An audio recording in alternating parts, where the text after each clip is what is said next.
आदरणीय बंधुओं, माताओं व मेरी प्यारी बहनों, राधे राधे। आपका हमारे इस YouTube चैनल पर बहुत बहुत स्वागत है। बंधुओं, आज हम इस वीडियो में भगवान भोलेनाथ के प्रिय दिन सोमवार के दिन भगवान भोलेनाथ के अवतार सोमनाथ ज्योतिर्लिंग की कथा सुनेंगे, जिसे सुनने सुनाने से भगवान भोलेनाथ की कृपा से प्रत्येक कार्य अपने आप होते चले जाते हैं, अर्थात मनुष्य की प्रत्येक मनोकामना पूर्ण होती है। कथा सुनने के बाद यदि आप हमारे चैनल पर नए हैं तो कृपया हमारे चैनल को सब्सक्राइब करें, बेल आइकन को प्रेस करें ताकि हमारी वीडियो की नोटिफिकेशन सबसे पहले आप तक पहुंचे। वीडियो को शेयर व लाइक भी जरूर करें।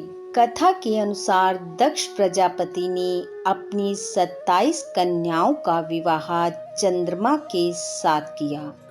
दक्ष की सबसे बड़ी कन्या का नाम अश्विनी था और सबसे छोटी कन्या का नाम रोहिणी था।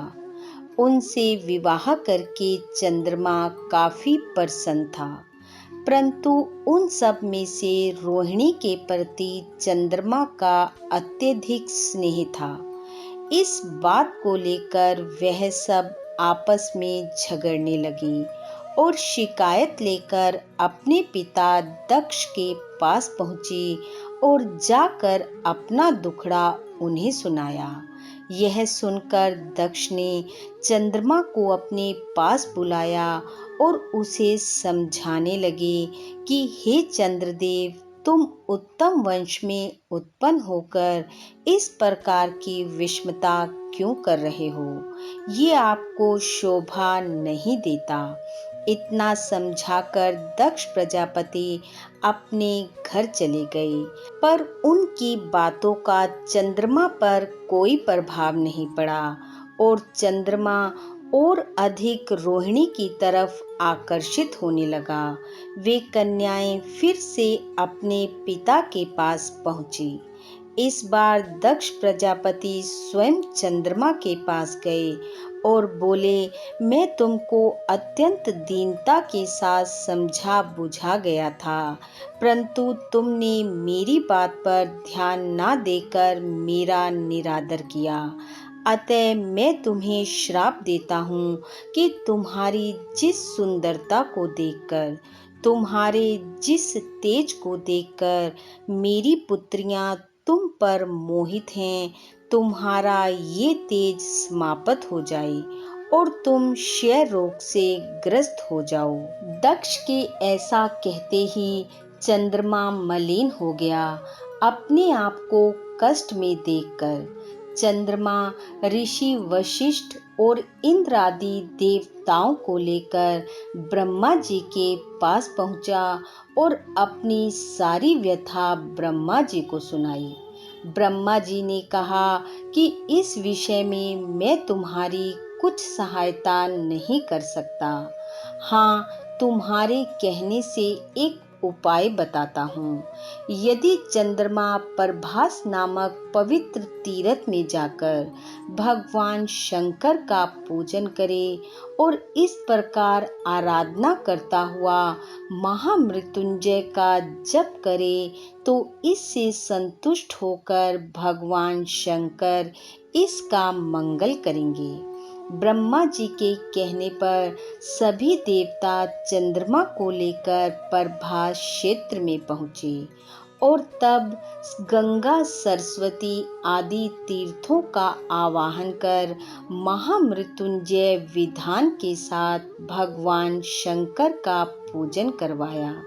तब 6 महीने तक लगातार दृढ़ आसन पर बैठकर चंद्रमा ने 10 करोड़ महामृत्युंजय का जाप किया।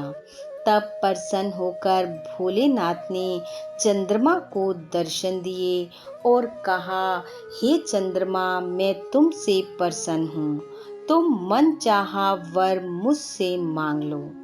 तब चंद्रमा बोला, प्रभु, आप मेरा ये कष्ट काटें, मुझे इस रोग से मुक्ति दें।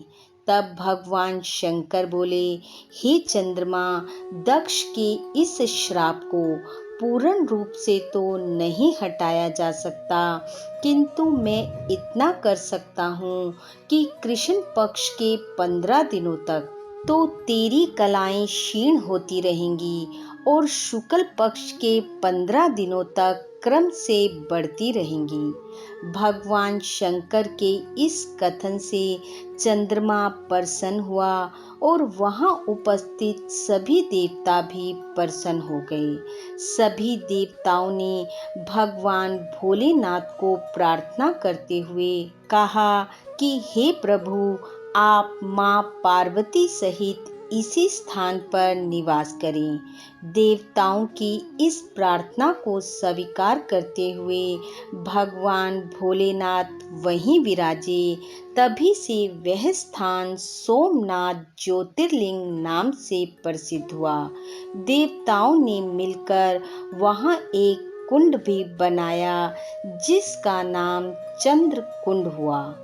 इस कुंड में स्नान करने से सभी रोग दोष व पाप खत्म हो जाते हैं।